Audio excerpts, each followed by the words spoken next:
Son las 3 de la madrugada en un puente sobre el río Sena en París. Dos hombres jóvenes miran el agua negra.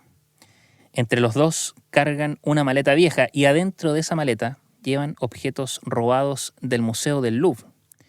Llevan horas dando vueltas por la ciudad con esa maleta encima, muertos de miedo, hasta que decidieron que lo mejor era tirarla al río y que desapareciera para siempre. Pero no son capaces.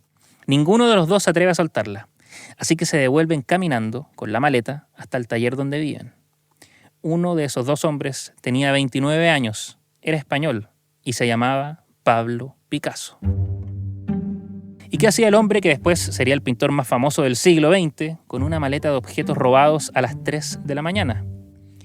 Bueno, resulta que la policía francesa lo andaba buscando y no por cualquier cosa. Sospechaban que él se había robado la Mona Lisa.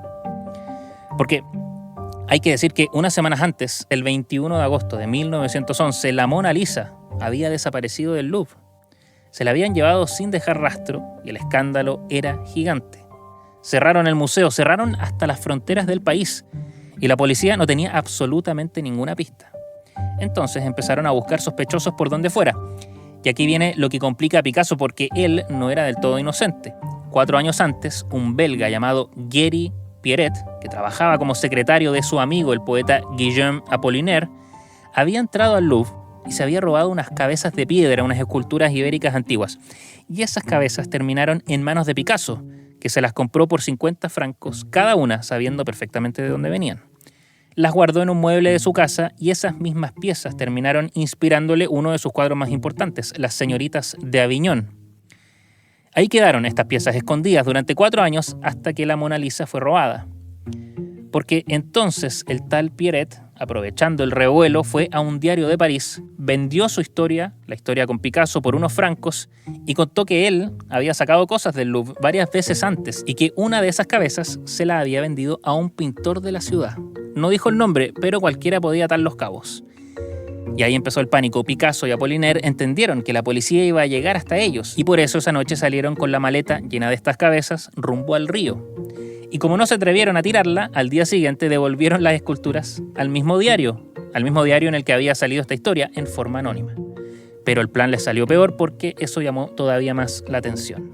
A los pocos días detuvieron a Apollinaire y lo metieron preso. Y estando adentro, presionado, el poeta terminó dando el nombre de su amigo.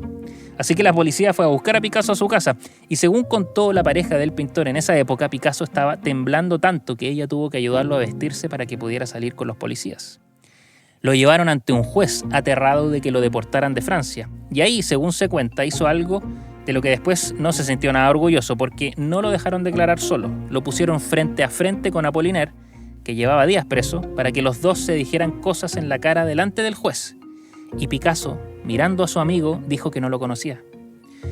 Al final, sin pruebas que los relacionaran con la Mona Lisa, lo soltaron. Y era verdad, porque 2 años después apareció el cuadro. Había sido robado por un obrero de mantenimiento del propio museo. Y si bien Picasso no era una santa paloma, sí fue acusado de algo que no hizo.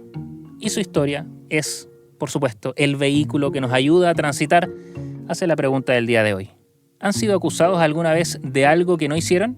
¿Cuáles fueron esas circunstancias? ¿Qué pasó? Ese es nuestro tema del día de hoy. Para Radio Somos, soy Cristian Wagner Valdivia.